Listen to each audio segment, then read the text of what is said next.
Այս եկեղեցի մտնելուց աչքովս միշտ ընկնում է բանալին։ Փայտի բանալի կա մուտքին, նկատել եք, չէ՞ բոլորդ էլ։ Այդ բանալին ինչի խորհրդանիշ է։ Ինչու կա բանալի։ Իսկ կա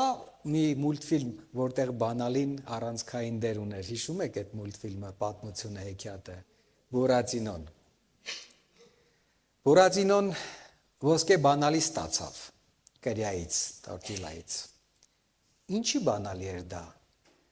Մենք այդ գեղեցիկ պատմության մեջ հաճախ այդ բանալու խորհրդանիշը եւ դրա ուղղությունը չենք նկատում։ Ալեքսեյ Տոլստոյի այդ պատմության մեջ, պատմվածքի մեջ առանցքային դեր ուներ այդ բանալին եւ այդ դուռը, նեղ թաքնված դուռը, որ հենց Բուրատինոյի ծնվելու տեղում Պապա Կարլոյի խրճիթում մի փոքր դուռ էր, բայց այդ դուռը տանում էր դեպի արդարության եւ ազատության աշխարհ։ Եվ բոլոր նրանք, ովքեր կարողացան մտնել այդ դռնով, ազատագրվեցին չար իշխանի, չար կառավարչի իշխանությունից եւ հայտնվեցին ազատության երկրում։ Մենք նայում ենք Բուրատինոյի հիմարությանը, նայում ենք նրա պարզամտությանը, նայում ենք ինչպես էր խաբվում, բայց չենք նկատում, որ ինչ պայքար կար արդարության եւ ազատության համար։ Այս բանալին, որ եկեղեցու մուտքին է, թող մեզ էլ հիշեցնի, որ գալով այս սրահ մենք բանալիներ ենք ստանում կյանքի որոշումների համար, բանալիներ ենք ստանում ապրելու ազատության, ճշմարտության տիրույթում, որ Քրիստոսի բացած նեղ դռնով եւ Քրիստոս իրենով բացած այդ ճանապարհով մեզ տանում է դեպի Աստծո արքայություն, որը միակն է, որ ազատության, արդարության եւ ճշմարտության երկիրն է։ Եվ այսօր էլի բանալիների մասին ենք խոսելու։ 7 բանալիներ առատաձեռնության մասին։ 7 բանալի, որ մեզ սովորեցնելու են, թե Տիրոջ համար նվիրված սիրտը, Տիրոջ համար բաբախող սիրտը, Տիրոջով ապրող անհատը ինչ բանալիներ ունի, որ իր կյանքը առատաձեռն, ուրախ, սիրով լցված լինի եւ բնակվի արդարության երկրում։ Տեքստը Կորինթացիներին ուղված երկրորդ նամակից է, 8-րդ գլխից 1-ից 9 համարները։ Ընթերցենք նախ տեքստը, հետո հայտնաբերենք այդ ոսկե բանալիները, որ մեզ կտանեն դեպի արդարության երկիր։ Առաքյալը 8-րդ գլխից սկսում է նկարագրել եւ ասում է. «Արդ եղբայրներ, ձեզ տեղեկացնում եմ Աստծո շնորհի մասին, որ տրված է Մակեդոնիայի եկեղեցիներին, որովհետև նրանց կրած նեղության եւ մեծ փորձության մեջ նրանց ուրախությունը անսահման եղավ եւ ծանր աղքատության մեջ նրանք շատ առատաձեռն եղան։ Արդ վկայում եմ, որ իրենց կարողության չափ, կարողությունից էլ ավելի հոժար կամքով, մեծ աղաչանքով շնորհ էին խնդրում մեզանից մասնակից լինելու սրբերին մատուցվող ծառայությանը։ Եվ ոչ թե արեցին այնքան, որքան ակնկալում էինք, այլ իրենց նվիրեցին նախ Տիրոջը, ապա մեզ Աստծո կամքով։ Մենք էլ Տիտոսին աղաչեցինք, որ ինչպես նախապես սկսել էր, այնպես էլ այդ շնորհը ձեր մեջ ավարտին հասցնի։ Բայց ինչպես որ առավել ենք ամեն բանում, հավատով, խոսքով, գիտությամբ, ամեն ջանքով եւ մեր հանդեպ ձեր սիրով, թող այդ շնորհում էլ առավել լինեք։ Ոչ թե հրամայելով եմ ասում, այլ ուրիշների ջանասիրությունը մեջ բերելով ձեր սիրո անկեղծությունն եմ փորձում, որովհետև գիտեք մեր Տեր Հիսուս Քրիստոսի շնորհը, նա որ հարուստ էր, ձեզ համար աղքատացավ, որպեսզի դուք նրա աղքատանալով հարստանաք։ Ամեն Աստծո խոսքին։ Ինչպես է մարդը դառնում առատաձեռն։ Մենք մեր մտքում ունենք պատկերացումներ, ունենք որոշակի սահմաններ, կլիշեներ, որ այս մարդը առատաձեռն մարդ է, այս մեկը այդքան էլ չէ, այս մեկը ժլատ է, գծուծ է, ունենք երկար տարիներով ձևավորված անեկդոտներ, որոշ վայրերում ապրող մարդկանց համար, օրինակ վանեցիների մասին անեկդոտներ ունենք, որ Ինձ մանկուց ասում էին վանեցուն, երբ որ ասում ես 1000 բարին, ասում է 1000-ը շատ է, 100 ասա։ Նույնիսկ բարևի մեջ է ուզում չափավոր լինել ու տենց շարաններ կան, առատաձեռն եւ ոչ առատաձեռն մարդկանց պատկերացումների։ Բայց երբ որ մենք սովորաբար նայում ենք մեր պատկերացրած առատաձեռն մարդուն, հաճախ դա հասարակությանը դուր գալու, դիմացինին դուր գալու, իր շահից բխած որոշակի վարվելակերպ կարող է լինել, որ պարզապես իրեն ավելի սիրեն։ Եվ մենք նման մարդուն կարող է համարենք առատաձեռն, չնայելով դրա հետևում եղած իրականությանը։ Երբ որ Հիսուս ասում է Ղուկաս ավետարանում 6-րդ գլխում 38 համարներում ասում է. «Տվեք եւ կտրվի ձեզ,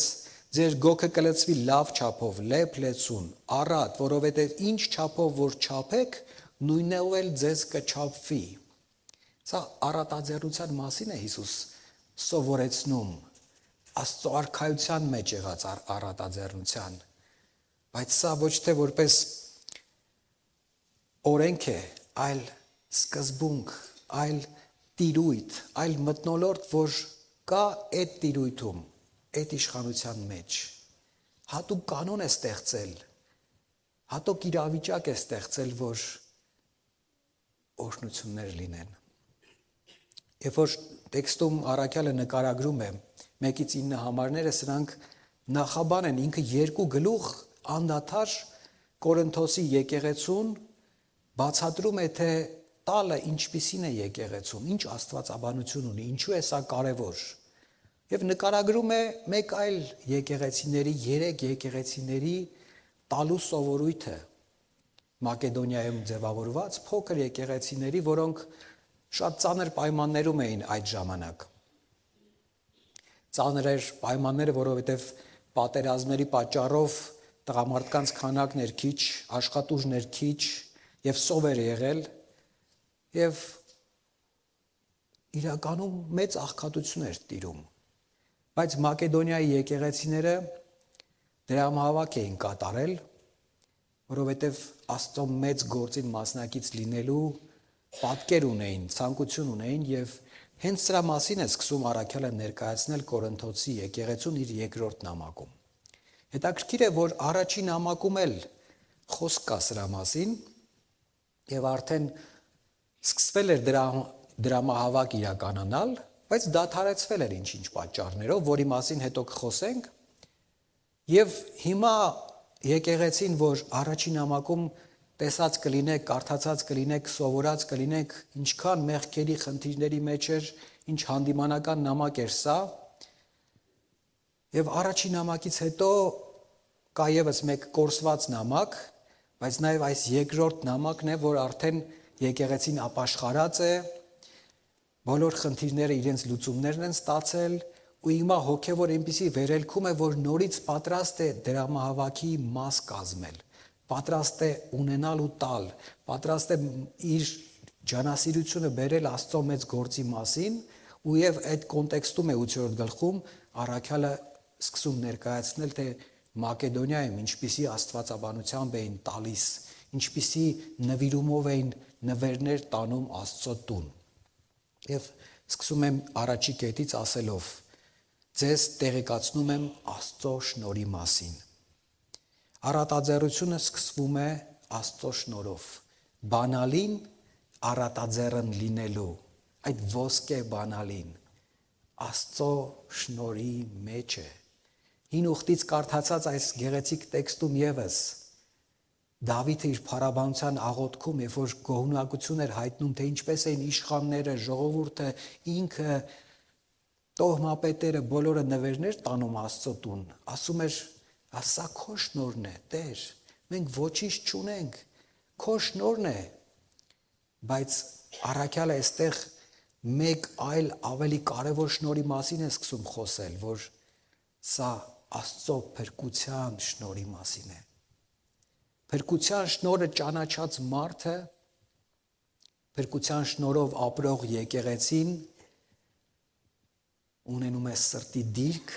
ունենում է կարևորագույն բանալի, որ բացում է այն փակ գծուց սիրտը եւ դարձնում է այդ սիրտը նվիրող, տվող սիրտ։ Ուրեմն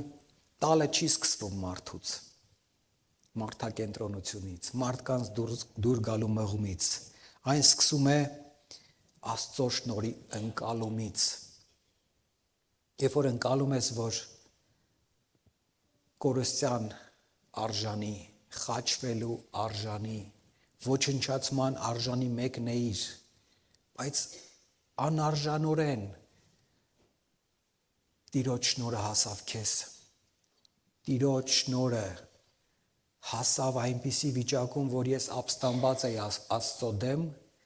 բայց այդ շնորհով Տերը փոխեց ինձ ու դարձրեց անմեղ, դարձրեց սրբերի ժառանգակից, դարձրեց իր ընտանիքի անդամ, երբ որ այդ շնորհը ընկալում ես դու, դարձնում ես քոնը, դրանով սկսում ես ապրել, սիրտդ բացվում է։ Մենք տալիս ենք, որովհետև նախ մենք ստացանք ամեն ինչ, ինչի կարիքը որ ունեինք։ Ստացանք այնքան, որքան չէինք էլ պատկերացնում, որ կարող է տրվել։ Ստացանք ոչ թե մեր ուզածի չափ, այլ ստացանք Աստծո ուզածի չափ, էլ ավելիով, առատությամբ։ Սա բանալի է, որ բացում է սիրտը։ Սրա մասին առաջին նախադասությամբ ներկայացնում է առաքյալը եւ անցնում երկրորդին եւ ասում, որովհետեւ նրանց կրած նեղության եւ մեծ փորձության մեջ նրանց ուրախությունն անսահման եղավ։ Եվ ծանր աղքատության մեջ նրանք շատ առատաձեռն եղան։ Ուրեմն երկրորդ բանալին է ներկայացնում, ասելով առատաձեռնությունը հանգամանքներով պայմանավորված չի։ Շատ հաճախ մտածում ենք, որ աշխատավարձս մի 50%-ով էլ բարձրացնեն,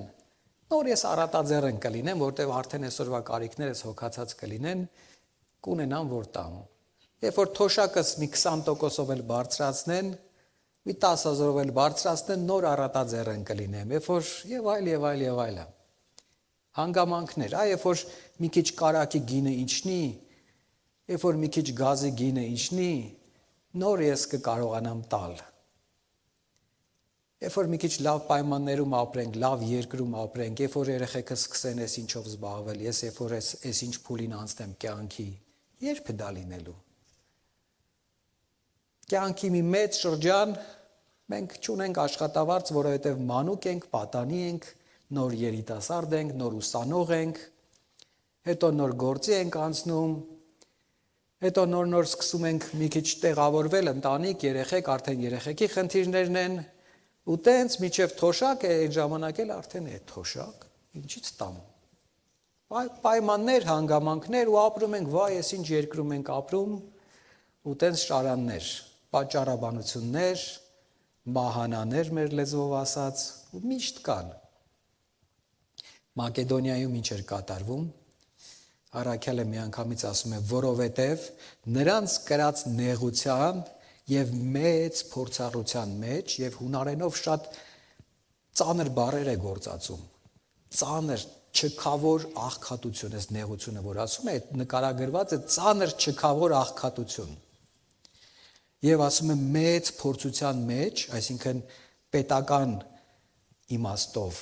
եղանակային պայմանների իմաստով, ցամաքություն, չորություն, այսինքն կրիզիսներ են, ինչ որ մենք կարող ենք պատկերացնել, այդ բոլորը տեղի է ունենում Մակեդոնիա տարածաշրջանում եւ եկեղեցին այդ ամեն ինչի կիզակետում է։ Ասում է սրա մեջ էին իրենք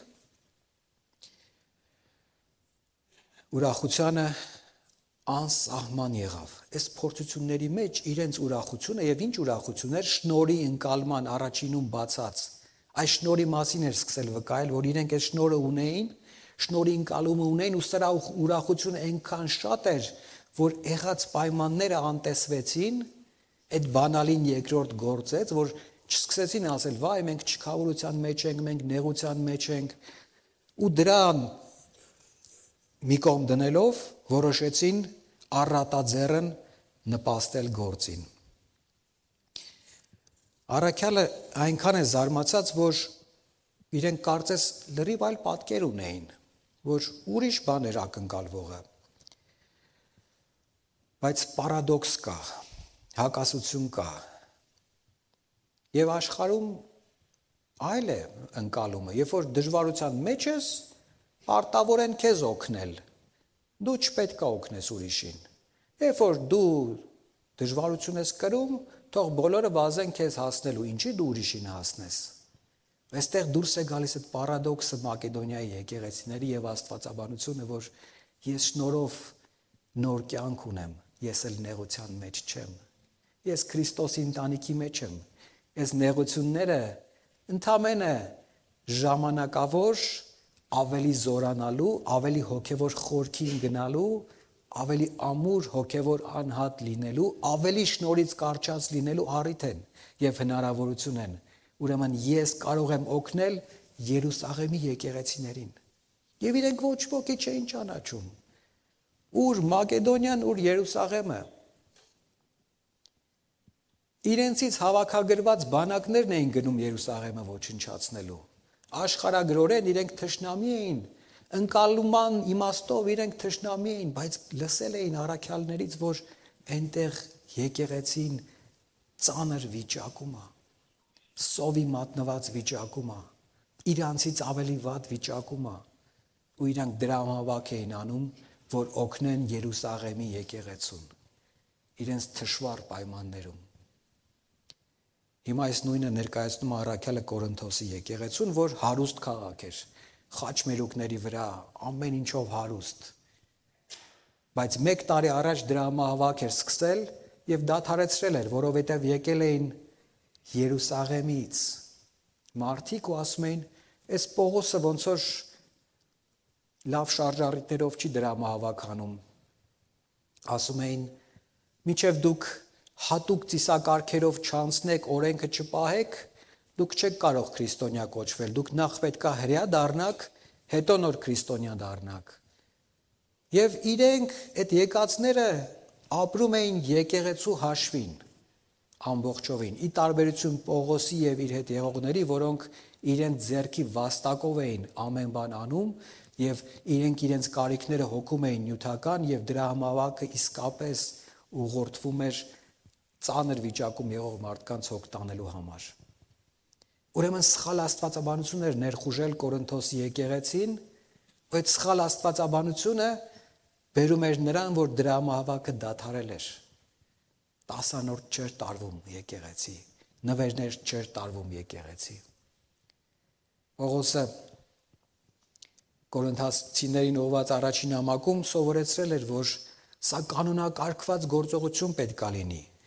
16-րդ գլխում, 2-րդ համարում ասում է. ամեն շաբաթվա առաջին օրը ձեզանից ամեն մեկը թող իր մոտ պահի այն խնայողությունը, որ հաջողվել է հավաքել, որ չլինի, թե երբ գամ, հանգանակությունը հավաքելը այդ ժամանակ լինի։ Նախապես կանոնակարգված, մտածված, արեք, գիտեք, սովորել եք եւ արել էին, բայց մտածելով, որ Պողոսը իրենց սխալ առաջնորդություն է տալիս, դադարեցրել էին։ Շտկվեց այս ամեն ինչը եւ շտկվում է հենց այս նկարագրված բանալիների ձևով։ Հաջորդ նախադասության մեջ առաքյալն ասում է. «Արդ վկայում են, որ իրենց կարողության չափ, կարողությունից էլ ավել հոժար կամքով, մեծ աղաչանքով շնորհ էին խնդրում մեզանից մասնակից լինելու սրբերին մատուցվող ծառայությանը»։ Հոժար կամքով։ Ուրեմն առատաձեռնության բանալին սրտի դիրք է սա։ Սրտի հատուկ դիրք է, հոժար, ուրախ, ոչ ստիպված, ոչ պարտադրված, ոչ մանիպուլացված, ոչ վախից կամ շահից դրդված, հոժար կամքով։ Շատ հաճախ ու շատ տեղերում, նույնիսկ հոգևոր տեղերում այնպիսի մթնոլորտ է ստեղծում, այ եթե դու այսքան չտաս, դժոխք կգնաս։ Հաճախ նույնիսկ կան ցուցակներ, որ ինչքան է աշխատավայրիցդ բեր քո ոնց որ բանկ են տանում կամ ինչ որ հաստատություններ ցույց տալու թե որքան է աշխատավարձը, ուրեմն նույն ձևի եկեղեցիներն են ստիպում, որ անդամները բերեն այդ աշխատավարձերի ցանկերը, ցուցակները, որ 10-անորդ վերցնեն։ Սա մանիպուլյացիա է, սա վախի մթնոլորտ է։ Եթե այսպես չանես, այս վիճակում կլինես։ Պողոսը չի չափի մասին խոսում։ Ընդհանրապես սրտի դիրքի մասին է խոսում եւ ասում է հոժար կամքով։ Միջև հոժար կամքով չես տանում ու չես վայելում ընտանիքում լինելու այդ օրհնությունը։ Դա պարտադրանք է դառնում, մանիպուլյացիա է դառնում, վախի մթնոլորտում տալ է դառնում։ Սերը պակասում է, իսկ Աստծո տանը սերը մենակ պետք է ավելանա։ Այս նույն նախադասության մեջ, 4-րդ նախադասության մեջ առաքյալը նկարագրում է, որ հաջորդ բանալին դա արտոնությունն է։ Ընկալումը, որ սա արտոնություն է, ոչ թե մի բան է, որ քեզ ուզում են ներքաշել մեջը, դու էլ չես ուզում, ինչ որ ձևով պարտական ես քեզ զգում եւ տալիս ես, այլ հակառակը դու նկատում ես, որ կա մի հնարավորություն, որը միգուցե քեզ արտոնեն դու դրա մասը կազմես։ Դու գիտեք, որ Աստված որևէ բանի կարիք չունի։ Վստահ եք, չէ՞ դրանում։ Ամեն Աստված ամեն ինչի տերն է եւ բոլոր ռեսուրսները իրենն են, չէ՞։ Ինչ նյութական ռեսուրս պետք է ինքը ունի։ Ինչքան պետք է ունի։ Աստծո գործին էլ ամեն նյութական ռեսուրս, հոգևոր ռեսուրս Տերը ունի։ Բայց երբ որ մեզ ասում է բերեք, երբ որ Սողոմոնը տաճար էր կառուցում, երբ որ Դավիթը դրամավաք էր անում, Աստված կարող էր հրաշքով այդ դարաշրջանի բոլոր հարստությունները բերել, ասել սա է իմ տան համար է, տարեք սարքեք ինչ որ ինձ պետք է այս չափանիշով։ Բայց հնարավորություն տվեց, որ մաս կազմեն եւ ընկալեն, որ սա իրանցն է։ Երբ որ մենք ենք բերում Տիրոջ տուն, մեզ արտոնություն է տրվում մաս կազմելու տիեզերքի արարչի մեծ գործին։ Կարևորագույն բանալի է, սիրելիներ։ Մեր սրտում դուռ բացող բանալի է, որ մեզ Տերը մասնակից է դարձնում, թույլ է տալիս իրա տվածից, որ առատությամբ տվել է, մի մասը բերենք էլի իրա ոտքերի մոտ ու դրանով մաս կազմենք տիեզերական մեծ փրկության գործին, որ ինքն է իրականացնողը։ Մակեդոնիայի եկեղեցիները, ժողովուրդը աղքատության մեջ, չքավորության մեջ, դժվար պայմաններում խնդրում էին, աղաչում էին, ասում էին, խնդրում ենք մեր հանգանակությունն էլ գործածեք։ Պողոսի համար սա ցնցող իրականություն էր, բայց ինքը գիտեր, որ Տերն է սա իրականացնում։ Տերն է այս մարդկանց շնորհել այդ հոգևոր բարձրությունը, դիրքը, որ կարողանան Տիրոջ գործին մաս լինելու համար աղաչանքով գալ։ Ասում եմ, մեծ աղաչանքով շնորհ էին խնդրում։ Ասում էին, մեզ շնորհեք, մեզ թույլ տվեք, մեզ արտոնություն տվեք, որ մենք մաս կազմենք, մեր դրամը բերենք տանք այս մեծ գործի համար։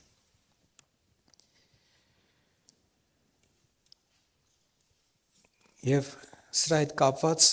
հաջորդ նախադասությունը նույնպես շատ կարևոր է, 5-րդը, ոչ թե արեցին այնքան, որքան ակնկալում էինք, այլ իրենց նվիրեցին նախ Տիրոջը, ապա մեզ Աստծո կամքով։ Առատաձեռնության հաջորդ 5-րդ կարևոր բանալին նախ Տիրոջը նվիրվելն է։ Եթե դու քեզ նվիրել ես Տիրոջը, սիրտդ բացվում է, ոսկյա բանալին իր տեղն է գտնում եւ բացում է դուռը։ Եթե դու քեզ նվիրել ես Տիրոջը, կենթանի զոհ ես, սիրտդ բաց է, բայց այստեղ երկու կարևոր ուրիշ հանգամանք ու նրբություն կա։ Իրենք իրենց նվիրեցին Տիրոջը, սա հնազանդություն է։ Ես Տիրոջ ստրուկն եմ, ուրեմն Տերը ինքն է ինձ ղեկավարում։ Սա կանոնակարգված հնազանդության դիրք է Տիրոջ առջև։ Բայց երկրորդ մասն էլ կա նախադասության մեջ։ Իրենք իրենց նվիրեցին նախ Տիրոջը, ապա մեզ։ Ո՞վ են ապա մեզը։ Հոգևոր առաջնորդներն են իրենց այդ եկեղեցիների։ Սա էլ է նույն դիրքից բխում։ Իրենք համարեցին, որ նվիրված են այս առաջնորդներին, որ վստահում են այս առաջնորդներին, որտև գիտեն, որ այս առաջնորդները Տիրոջ խոսքն են իրենց մատուցում, Տիրոջ ճանապարհների մեջ են առաջնորդում։ Էլ հարցեր չունեին, որովհետև նախ Տիրոջն էին նվիրվել, եւ հետո Պողոսին ու իր հետ քայլող առաքյալներին։ Շատ կարևոր է սա, հոգևոր առաջնորդներին վստահել եւ նվիրվել։ Չմտածեք, որ ես հոգևոր առաջնորդ էստեղ կանգնած, սա Աստծո խոսքում է գրված։ Ես էլ եմ նույն կերպ իշխանության տակ ու իմ հոգևոր առաջնորդներին ենթակա։ Նախ Տիրոջը նվիրվելով, հետո հոգևոր առաջնորդներին նվիրվելով։ Սա սրտի դիրք է, որ հետո հանգիստ ես լինում, վստահում ես, էլ հարցեր չես բերում, ինչպես առաջին նամակում նկարագրված երևույթներում, որ միգուցե սխալ ձևով վատնվի, քո գործը չի, դու Տիրոջն ես նվիրվել, հետո հոգևոր առաջնորդներին ես նվիրվել քո եսով, ուրեմն տար, ուրախությամբ, Տերը գիտի ինչպես կգործածի։ Ուրեմն նախ Տիրոջը, սա հնազանդության ակտ է Աստծուն եւ առաջնորդներին։ Եթե սա չկա, մնացածը ձևական է, որովհետև խոսքեր շատ կան, բայց գործերն են հստակ արտահայտում այդ խոսքերի իրական լինելը, այդ խոսքերի իրական հիմքերը։ Երբ որ մենք մեր սրտին ենք նայում, կարող ենք մենք էլ մակեդոնացիների պես ասել, որ մենք մեզ նվիրել ենք Տիրոջը։ Երբ որ դրամահավաքին ենք նայում, տասանորդին ենք նայում մեր, կարող ենք դրանից բխած ասել, որ մենք մեզ նվիրել ենք Տիրոջը։ Թե ստացվում է հանկարծ, որ մենք մի քիչ Տիրոջն ենք նվիրել մեզ, մի քիչ էլ մամոնային։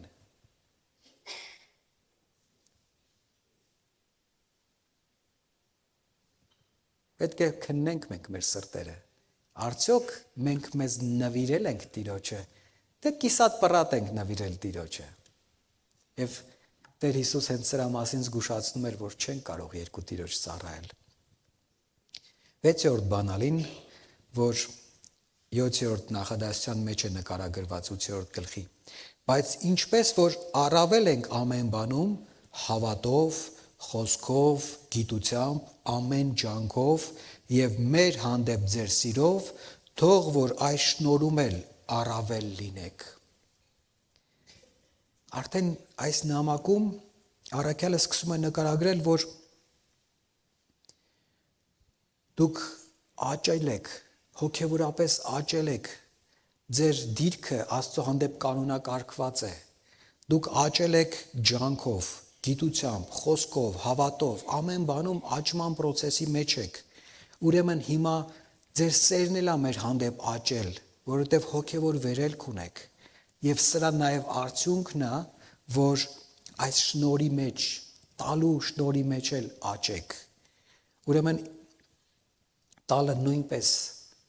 աճման process է, աճում է ենթադրում եւ աճում է նկարագրում, հոգեվոր վերելք է նկարագրում։ Երկու բան է ստեղ։ Նախ սա չի նշանակում, որ կյանքում մի անգամ տվեցիր, թեկուզ շատ մեծ գումար ու վերջ։ Սա նշանակում է, որ որքան քո հոգեվոր աճը կա, այնքան քո տալու պատրաստակամությունը կա։ Եվ սա իրար զուգահեռ աճող process-ներ են, որքան սերը Աստծո հանդեպ աճում է, այնքան տալու պատրաստակամությունը աճում է։ Եվ սա տոկոսների մասին չի։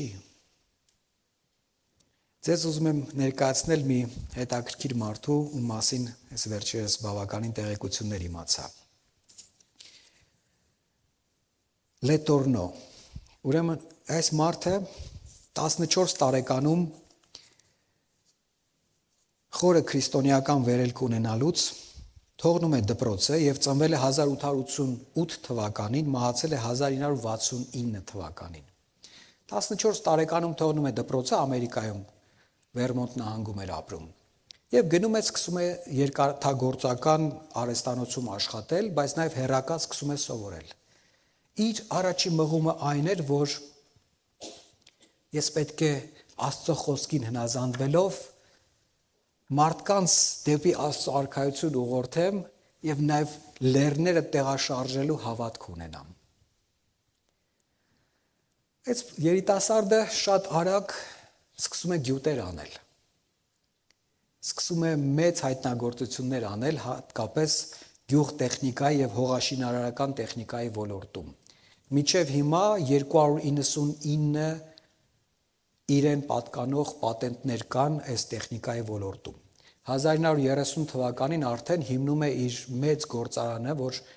տրակտորներ էր արտադրում, հողաշինարարական տեխնիկա եւ Ամերիկայի մեծագույն երկաթգծերը, ճանապարհները, ամենամեծ ամբարտակը միջև հիմա գործող իր տեխնիկայով է կառուցվել։ Նաեւ երկրորդ համաշխարհային պատերազմի ժամանակ գիտեք, որ Ամերիկան էր մատակարարում թե Ռուսաստանին, թե Անգլիային, թե մնացած բոլոր հակաֆաշիստական միավորման երկրներին տեխնիկա եւ երկրորդ համաշխարհային պատերազմի մեջ գործածված հողաշինարարական տեխնիկայի 75%-ը իր գործարանի արտադրանքն էր, որովհետեւ այդ ժամանակվա համար ամենանորարարական, ամենաապահով, ամենակայուն տեխնիկան էր արտադրում։ Մինչև հիմա իր ստեղծած մեքենաներն են, որ այնքան մեծ է կովշը, որ մեկ հպումով 75 տոննա հող է տեղաշարժում։ Այսինքն ինքը լեռները տեղաշարժելը ուղղակի էր հասկացել եւ նետվել էր այդ գյուտին, անձամբ ավետարանում էր միշտ մարդկանց եւ անձամբ գյուտեր էր անում, որ ավելի լավ տեխնիկա լինի, ավելի կայուն։ Այն որ հիմիկվա տրակտորները մեկ հոգի կարող է գործածել, մինչև 1930 թվականը տես չէր։ Ընդհանրապես լրիվ ուրիշ տեսակի տեխնիկա էր եւ մի քանի հոգով ամեն մեկը մի շարժումն էր կարողանում կառավարի։ Ինքն կարողացավ այնպես անել, որ մեկ հոգին մեկ տրակտորը կարողանա կառավարի։ Ու սենց գյուտերի շարան։ Բայց այս գյուտերը չի հարցը։ Հարցն այն է, որ ինքը 14 տարեկանում որոշել էր, որ նվազագույնը 10%-ը պետք է իր ամեն եկամուտից տա Աստծուն։ Երբ որ սկսեց իր գործը, իր գյուտերը, սովորել է հեռակա եւ երբ որ ամուսնացավ, հոգեոր կին ունեցավ, ամեն կյանքի փուլում եւս 10% ավելացրեց։ Երբ որ արդեն 30-ական թվականներին գործարանը աշխատում էր, ինքը 90%-ն էր զոհաբերում եւ 10%-ն էր պահում իրեն։ Սա ֆիքսված փաստ է։ Ոչ, ասում էր, ինչու ես պետքա 10%-ը տամ Աստծուն, ես 90-ը պետքա տամ Աստծուն։ Միսիոներական տարբեր կազմակերպությունների էր աջակցում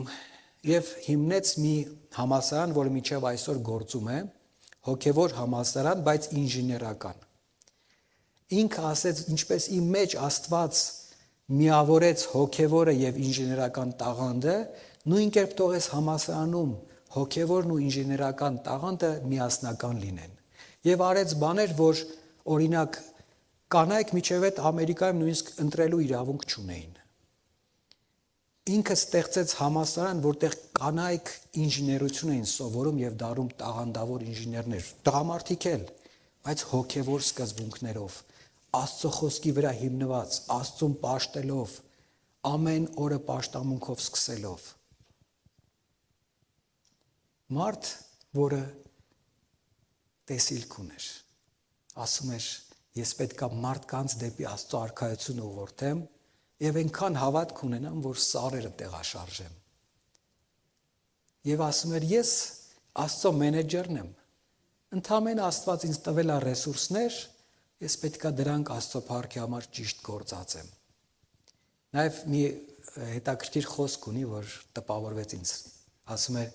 ես Աստծուն ափով բրով եմ տալիս, Աստված ինձ բահերով է վերադարձնում։ ինչքան ինքը 90%-ն էր տալիս եւ միլիոնավոր կարողություններ էր ստեղծել, լինելով, այսինքն իր կյանքի կարիերան սկսել էր 14 տարեկանում որպես երկաթագործ զրոյական վիճակում մի անհատ։ Ռեսուրսները Տիրոջն են։ Եթե Տիրոջ փառքի համար է, Տիրոջ նպատակների համար է, ինչքան որ պետք է Տերը կտա, ինչպես մենք մեր զավակին իմաստությամբ տալուց չենք տալիս այնպես, որ դա իրեն փչացնի, այլ տալիս ենք այնպես, որ դա նպաստի իր հոգևոր եւ ֆիզիկական աճին։ Պատկերացրեք, որ Տերը շատ ավելի լավ է դրան հոգ տանում։ Տալիս է այնպես ու այնքան, որ ճիշտ նպատակին ծառայի։ Սիրելիներ, այս մարդու օրինակը այո, օրինակելի է, եւ հարցը էլի տոկոսների մեջ չի, եւ առաքյալը հենց դա է շեշտում։ Չափ չի, տոկոս չի, կանոնավոր իրականություն է, կանոնակարգված մոտեցում է, հստակ սրտի դիրք է, որ բանալիներ ունի, բայց մենք 6-րդ բանալու վրա ենք կանգնել։ Ինչ եք կարծում 7-րդ բանալին ինչպիսին կլինի։ Ամենամեծ, ամենակարևոր բանալին Քրիստոս ինքը եղավ, եւ առաքյալը հենց դա է ասում։ 8-րդ համարից ասում է, ոչ թե հրամայելով եմ ասում, այլ ուրիշների ջանասիրությունը մեջ բերելով ձեր սիրո անկեղծությունն եմ փորձում։ Նախ սիրո անկեղծությունը փորձվում է այս դրամի հարցերում։ Ինչպես ընտանիքում, ինչպես իրական մեր մարդկային փոխհարաբերություններում սերը նյութականի մեջ իսկապես երևում է, փորձվում է եւ հստակ է դառնում։ Առաքյալն ասում է, նույնն էլ ես եմ հստակեցնում ձեր համար, որ ձեր տալու հնարավորությամբ, տալու մոտեցմամբ փորձվում է, թե դուք իսկապես սիրում եք, թե ընդամենը խոսքեր են։ Բայց 9-րդ համարում կարևոր անցում է անում, որովհետև գիտեք մեր Տեր Հիսուս Քրիստոսի շնորհը։ Շնորհից սկսեց, շնորհով ավարտեց միտքը։ Դուք գիտեք այդ շնորհը։ Նա, որ հարուստ էր, եւ որքան տեղերում ասա նկարագրված, այս ամբողջ ռեսուրսների Տերը, տիեզերքը մեկ խոսքով արարող, այս հզոր Աստված, Քրիստոս լոգոսը, ամեն բանի սկիզբը, ինքը որոշեց աղքատանալ մեզ փրկելու համար։ Որովհետև գիտեք մեր Տեր Հիսուս Քրիստոսի շնորհը, նա որ հարուստ էր, այս հարուստ ասելը չենք էլ կարող պատկերացնել այդ հարստության չափը։ Հարուստ էր ամեն ոլորտում, սիրո մեջ, կարողությունների մեջ, հարստության, փառքի, ամեն ինչով հարուստ էր, ձեզ համար աղքատացավ, որպեսզի դուք նրա աղքատանալով հարստանաք։ Ինքը իր բոլոր ռեսուրսները մի կողմ դրեց։ Աղքատացավ։ Եվ սա էլ է գաղտնիք, ու սա էլ է բանալի։ Նա որ հարուստ էր աղքատացավ, ուրեմն մենք էլ։ Եթե մենք զոհաբերություն պետք է անենք, սա պետք է մեզ աղքատացնի ինչ-որ մի չափով։ Սա պետք է զոհ լինի։ Զոհը պոկել է նշանակում, կտրել տանել է նշանակում, տրամաբանված այո, առանց մանիպուլյացիայի, չափը հասկանալով, առանց վնասելու, քո հիմնական պարտականությունների մեջ հավատարիմ լինելով, բայց նաև զոհ։ Աղքատանալը խոնարհության ճանապարհ է։ Աղքատանալը այն ինչ որ առաքյալն է ասում, սա նշանակում է, որ շատ ու շատ մեղքերից դու քեզ զերծ ես պահում, որովհետև երբ որ դրամական ռեսուրսները հորդում են, մեզ համար շատ այլ բանալիներ ու դռներ են բացվում, որ լավ է, որ միշտ փակ մնային։ Սկսում ենք փորձել առատաձեռն լինել աշխարհի ուզածով, աշխարհի չափանիշներով, աշխարհի մոդելներով, սիրվել փողով, սիրվել տան չափով, մեքենայի տեսակով, հեռախոսի կարգավիճակով։ Եվ այդպես մրցավազք է սկսում։ Եվ գիտեք, տրիլիոնավոր դոլարներ չարն է ծախսում, որ մենք այդ մտածելակերպի մեջ մնանք։ Եթե դու վերջի iPhone-ը չունես երիտասարդների մեջ, միգուցե ուրեմն գործերդ այդքան էլ լավ չի, ընտանիքդ այդքան էլ լավ վիճակում չի, կամ քո նկարած նկարը միգուցե մի քիչ կարող է անորակ ստացվի։ Ու այդ մրցավազքը անդադար է, անվերջ է ու միշտ է։ Այդ մի փոքր iPhone-ի օրինակը կամ հեռախոսի օրինակը կարակ պրոյեկտեք մնացած բոլոր ոլորտներում, խանութներում գնապիտակներից, ամեն ինչից աշխարհը մեծ ուղեղներ գործածելով փորձում է մեզ դարձնել սպառող, փորձում է դարձնել անընդհատ նյութական հարստության ձգտող, որպեսզի ավելին սպառես ու ավելի քիչ ունենաս։ Ու բոլոր այս 7 բանալիները փակ մնա քո համար։ Դրա համար առաքյալն ասում է, երբ որ դու կարողանում ես զոհաբերել, ու Քրիստոսի զոհաբերելը քո համար օրինակ է լինում, խոնարհության մեջ զոհաբերել, նույնիսկ եթե դա քեզ մի քիչ աղքատացնի, դա հոգևոր ապահովության մեծ գրավական է։ Պիտակներին, բրենդներին, նորարարությանը չես նայում։ Հաճախ դրանք էլ են պետք, հաճախ դրանք էլ են հարմարավետություն ապահովում, բայց չափ ես ունենում, առաջնահերթություն ես ունենում, հասկանում ես, որն է Տիրոջ համար, որն է Աստծո գործի համար եւ որն է քո սեփական փառքի համար։ Ու այդ ժամանակ ամեն բան իր տեղն է ընկնում։ Ուրեմն սիրելիներ, Տերը մեզ հստակ բանալիներով, հստակ ձևերով շատ կանոնակարգված սովորեցնում է։ Տալը պետք է բխի Աստծո շնորհից, տալը պետք է լինի ուրախությամբ, տալը պետք է կատարվի անկախ հանգամանքներից, տալը պետք է լինի առատաձեռնությամբ, տալը պետք է լինի իմաստությամբ, տրամաբանված, մտածված, տալը պետք է լինի զոհաբերական, տալը պետք է լինի կամավոր, տալը պետք է ուղեկցվի խոնարհությամբ, տալը պետք է ուղղված լինի Աստծո թագավորության տարածմանը, տալը պետք է լինի սիրով։ Ինչպես Վարդան եղբայրը հանգանակության կոչի ժամանակ էլի Կորինթացիներից 2-րդ նամակից 9-րդ գլխից ընթերցեց, որ տվեք եւ Աստված էլ ձեզ էլ ավելի շատ է սիրում։ Տալը սեր է ավելացնում, տալը փոխհարաբերության սեր է ավելացնում, տալու կարողությունը բացում է այդ սիրո մեջ աճելու դուռը, որ խոսքերից այն կողմ գործով հստակ կարող եմ սիրել ու վայելել հայրական, ծնողական, աստվածային սիրո իրական մթնոլորտը։ Ուրեմն տալը պարտականություն չէ, տալը մեխանիկական գործողություն չէ, սա տրամաբանված, կանոնակարգված դիրք է, այն Աստծո ողորմությունն է մեր հանդեպ, որ մենք ունենք եւ կարող ենք տալ ու մաս կազմել։ Շնորհի արձագանքն է, որ մեր սիրտը արձագանքում է այս շնորհի ընկալմանը եւ մեր փոխված սրտի դիրքն է արտահայտում եւ շեշտում։ Տվեք եւ կտրվի ձեզ։ Ամեն։